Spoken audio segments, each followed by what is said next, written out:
Tonight we're here to continue our reading of the Tao of the Final Days.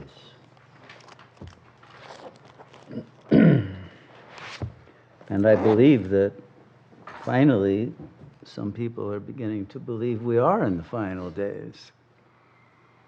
I think until these last events that have riled world politics, people still thought that nuclear war, for example, was an unthinkable event, that people were far too adult and wise to prevent, to now allow something like that to happen.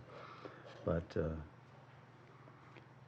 now I saw that the Secretary General of the United Nations the other day said, well, you know, nuclear war is now a possibility. It's no longer in that category. And the famous nuclear clock is very close to midnight. And as we see the escalation of very belligerent rhetoric between Russia and the U.S. is becoming extremely bitter, and the actual military events that are happening are increasing the manufacture of consent for going ahead with the ultimate catastrophic war. And of course, we're in the midst of a perfect storm of events.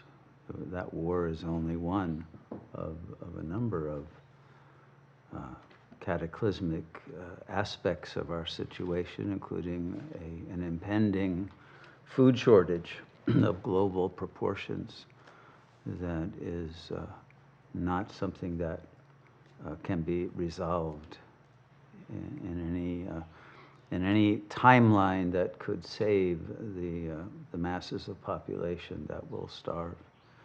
So we're seeing the end approach, and people are finally beginning to stop thinking about, well, I'll retire in 5 years and this is where I'll plan to live, or worried about their pensions, or worried about their careers and their futures.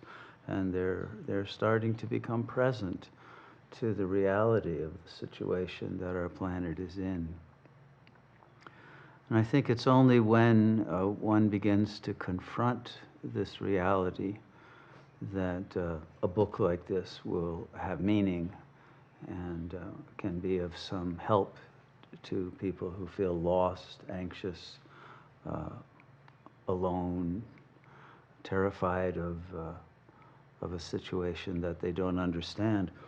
And you know, when I listen to some of the political analysts of the current situation, none of them are connecting the dots, and none of them are fully recognizing the engineered nature of this situation. They're always assuming that, oh, the people in charge are stupid, they're making mistakes. But these are not mistakes. These are intentional, in fact, provoked situations in order to bring about this result. But people seem to want to believe that, oh, a government is going to serve the best interests of its people. And those who recognize that's not true, they think, well, it will at least serve the best interests of its own governmental power. But even that is not true. And so we have to understand by connecting all the dots of the situation and not looking at each aspect of it separately and not seeing that the pattern is a single whole, whether it's the pandemic and the injections and other aspects of this depopulation agenda. But it's something that needs to be understood holistically. And there's very few willing to see it in its entirety, including, of course, the spiritual dimension of it. And without seeing the spiritual dimension of it, then one is going to fall into either despair or hopelessness or a sense of anger at what is happening, and lose control and go into a rather berserk frame of reference. But one has to understand that the God of love is underlying this situation, and that everything that is happening is actually a blessing. But that cannot be understood unless we have gone through a paradigm shift in which we recognize that we are not bodies, we are not made of matter, we are divine beings of light. And it's because of having lost that understanding and having fallen into a materialistic mindset that the greed, the savagery of the current political and social orders have gained the upper hand over humanitarian concerns and alliances, and have brought about the situation, and that billions of people are already suffering and oppressed, and there's not even an unconscious, but an under the radar mass urge to bring all of this suffering to an end. The collective death drive is in full blast on a planetary level, and the masses of suffering people who have been starving for a long time already. It's only in the West now that the food shortage is going to be felt, but it has been there for some time in India and Africa and much of the South, the global South. So we're dealing with a situation of total breakdown of the social order, the political order, and every other order that had been holding together by a thread. And we are now in those last moments of the unraveling of the last,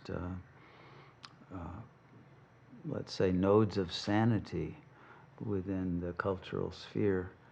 And the result of that has to be an ending of an unsustainable situation in which humanity's spirit has been broken and lost, and the truth that has been spoken by many doctors and scientists that we're in a state of mass psychosis is a reality. And the only way out of that is to return to the truth, the light, the reality of God. There is no other salvation but the real salvation. And that is what we will be blessed to soon witness together. And our split consciousnesses that are at war within themselves and with each other will be reunified in the oneness of God. And it's the final